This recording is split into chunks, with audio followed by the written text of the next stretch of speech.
I stared at the birthday balloons bouncing slightly in the corner of my apartment, their colors muted by the soft morning light filtering through the floor-to-ceiling windows.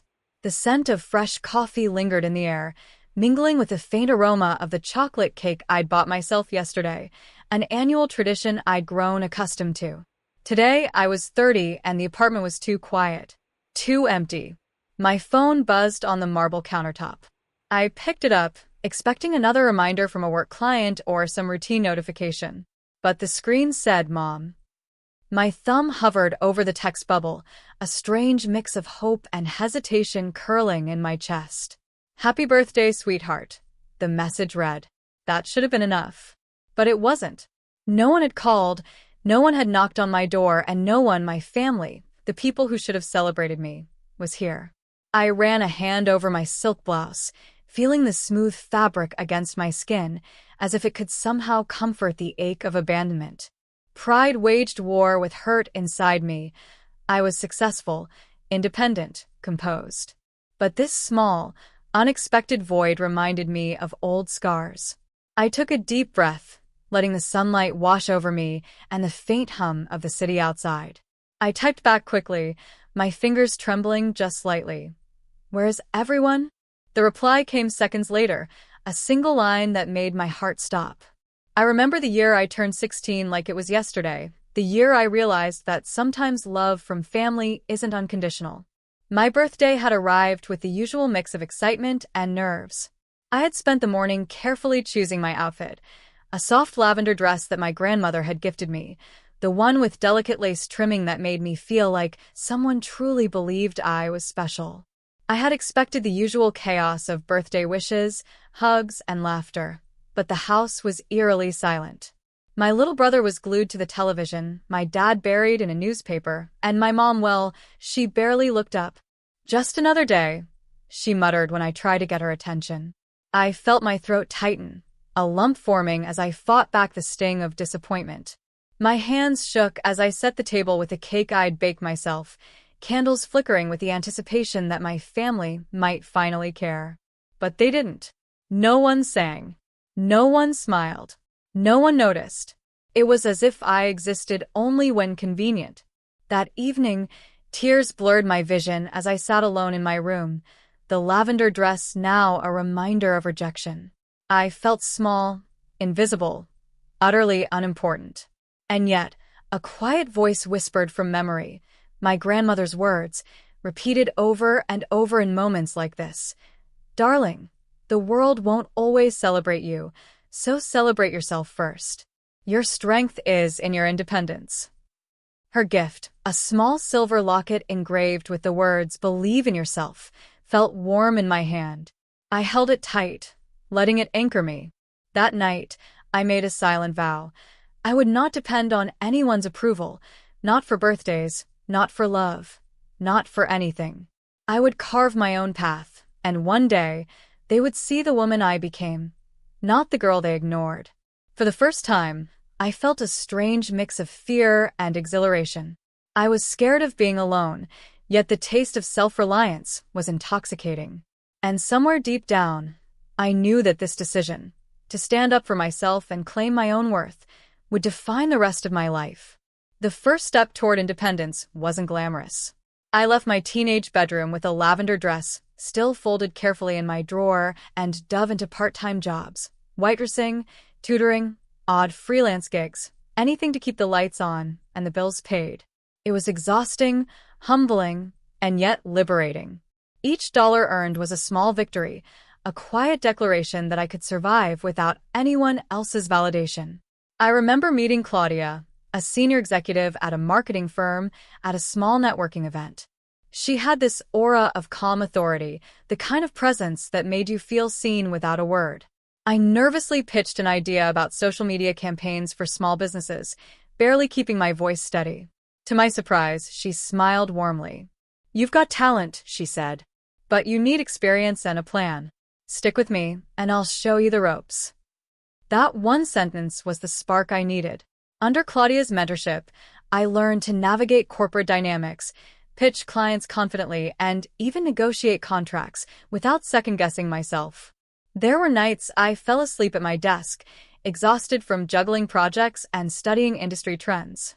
There were mornings I woke up in a cold sweat, doubting if I was truly capable. But each small win, a satisfied client, a successful campaign, a promotion I didn't think I'd earn, built me up brick by brick. I also discovered the power of keeping my family in the dark. I posted modest social media updates, shared carefully curated photos, and avoided revealing the real trajectory of my life. They still assumed I was struggling, that I was dependent, that I was waiting for their approval. Little did they know I was quietly thriving. By the time I was 25, I had a flourishing consultancy of my own, managing campaigns for businesses across multiple states. My apartment overlooked the city skyline, each window a reminder of how far I'd come. My grandmother's silver locket hung on my bedside lamp, catching the morning light, a daily reminder that self-belief was my most valuable asset. Evenings became my favorite time. When the city buzzed below, I'd pour a cup of coffee, light a candle, and reflect on the years of quiet struggle that brought me here. The pain of being overlooked had been transformed into motivation. Every rejection, every ignored birthday, every whispered "just another day" had fueled my determination to succeed. And while I loved the quiet victories, there was a small part of me that still wondered what it would feel like for my family to truly see me, not the struggling girl they assumed I was, but the woman I had fought to become. That thought stayed with me, simmering in the background, a quiet anticipation of the day I would finally step into the light they never gave me. The invitation was simple, almost casual. "Drop by the office this afternoon." I had texted my family, careful to leave out the details that would tip them off. They thought they were coming to see me managing a small, struggling firm, someone still climbing the ladder. What they didn't know was that the woman they assumed was dependent, timid, and unseen had built an empire quietly, meticulously, and fiercely. The moment they stepped into my office, the silence hit first. My father's mouth hung slightly open, my mother's hand flew to her chest, and even my little brother froze, unsure where to look. The room was immaculate, a reflection of both success and personal taste. Marble floors that gleamed under the afternoon sun, modern art hanging strategically on the walls, and a long mahogany desk that I had commissioned myself, polished to perfection. My laptop sat neatly in the corner, alongside contracts, awards, and framed notes from clients thanking me for transforming their businesses. I stood from behind the desk, my posture calm, commanding, but not unkind. I wore a tailored navy suit that hugged my frame just right, my hair pulled back in a way that suggested purpose rather than vanity. I let the silence stretch, watched them take in the view of the city from the floor-to-ceiling windows, the expensive furnishings, the subtle touches of someone who had grown from neglect into self-reliance.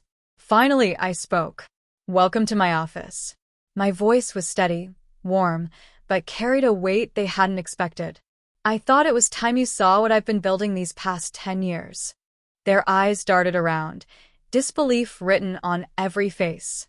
My mother's lips trembled, my father's jaw tightened, my brother's expression was a mixture of awe and confusion. I gestured to the framed certificates on the wall. "I own this company. These campaigns, these partnerships, these results, they're mine. I'm not struggling. I'm thriving." They looked at each other, a silent conversation passing in shocked glances. My mother finally whispered, "But we thought." "I know what you thought," I interrupted gently.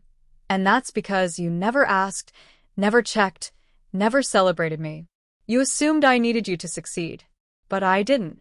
I built this, step by step, alone."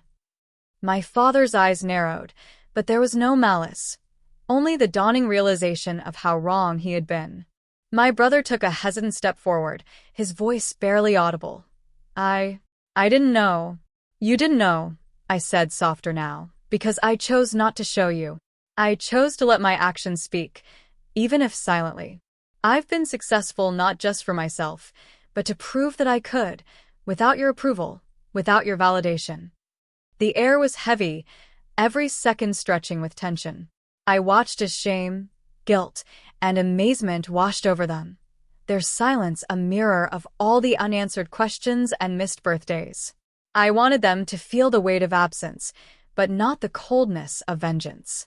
Instead, I wanted them to see me fully, the woman they had ignored, the woman they had underestimated, the woman they could never diminish again. I stepped closer to the window, letting the sunlight catch the silver locket I wore over my heart, the same one my grandmother had given me years ago. I celebrated myself when no one else did, I said softly. And now you get to see me, really see me. They nodded, slowly, uncertainly, as if piecing together a puzzle they had long ignored. The room was filled with quiet reverence, a mix of regret and pride, and for the first time, I felt a balance shift, a subtle but undeniable change in the power between us. The room felt different now. The air was thick with tension, but it wasn't the kind that comes from anger. It was the weight of realization, the quiet recognition that everything had changed. I had the upper hand, not out of malice, but because I had built a life they had underestimated, and now the choice to include them, or not, rested with me. I took a slow breath, letting my eyes meet each of theirs in turn. I'm willing to help, but things need to change, I said, my voice steady. No more assumptions, no more dismissals. If you want to be part of my life on my terms, here's what that looks like. Turning to my mother first, I said, Mom, I want you to pursue something you're passionate about. You spent years sacrificing yourself for appearances and expectations.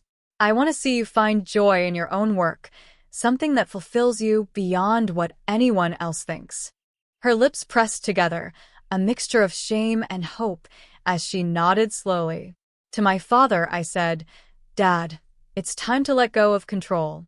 You've always believed that your approval was necessary for success, but it isn't. Learn to respect boundaries and invest in relationships that matter, starting with your own family. He swallowed hard, shifting uncomfortably but attentive. Finally, my little brother. You, I said gently, need to stop living in the shadows. I want you to pursue your dreams, not follow the paths others dictate. Independence isn't just my right, it's yours too. Start taking responsibility for your own life. He blinked, a mixture of surprise and relief crossing his face. I paused, letting my words sink in. I care about all of you, I continued, softer now, but I will no longer tolerate the patterns that hurt me. No more ignoring, no more neglect, no more assumptions. If you want to be part of my life, you have to meet me here, with honesty, growth, and respect. Their silence was heavy at first, then gradually shifted. I could see the wheels turning, the realization dawning that this wasn't punishment. It was a chance to start fresh, to break cycles that had long held us back. The power had shifted, yes, but it was not a weapon I wielded with cruelty. It was a tool for change, for healing, for reclaiming what had been lost. I let them absorb it, watched their expressions soften from disbelief to tentative acceptance. I wasn't just setting conditions, I was setting boundaries, creating space for growth, and reclaiming my narrative. The little girl who had spent birthdays alone, ignored and unseen, had grown into a woman who demanded respect, compassion, and accountability. And in this room, bathed in the afternoon sunlight streaming through the windows, I realized the truth I had known all along. The most powerful position is not one of vengeance or control, but one of clarity, strength, and unconditional self-respect. In the weeks that followed, I watched subtle changes ripple through my family. My mother enrolled in an art class she'd always dreamed of taking but had never allowed herself to pursue. She would call me excitedly to describe the paintings she had created, a spark of joy in her voice I hadn't heard in years. My father started attending therapy and learning to listen rather than dictate, asking questions instead of offering unsolicited advice. And my brother? He began working on his own small business, stumbling, learning, and growing in ways that made me proud. It wasn't perfect. Old habits surfaced now and then, frustration and hesitation lingered, but the shift was undeniable. They were learning to meet me and themselves on new terms, and in that process, our relationship started to transform.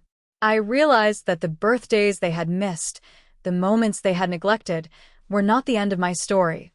They were the beginning of a life I could claim for myself. Late one night, I sat by the window, city lights twinkling below, my grandmother's silver locket resting against my chest. I ran my fingers over its smooth surface, remembering her words, "Celebrate yourself first. Your strength is in your independence." That advice had carried me through years of doubt, pain, and relentless determination. It was no longer just guidance. It was the foundation of my life. I thought about all the birthdays I had spent alone, the hollow quiet, the ache of being unseen. And yet, every lonely moment had forged resilience, empathy, and an unwavering belief in my own worth. I had become a woman who could stand tall, who could love without dependency, who could set boundaries and watch them respected. I smiled softly, the warm glow of accomplishment settling over me. Life had not been kind, but it had been instructive. And now, surrounded by the city skyline, the subtle hum of life outside, and the quiet strength within, I understood that being celebrated by others was a joy, but celebrating myself was freedom. I whispered to the locket, to myself, to the universe. I am enough. I am seen. I am unstoppable. And for the first time, fully, completely, I believed it. Bottom of form.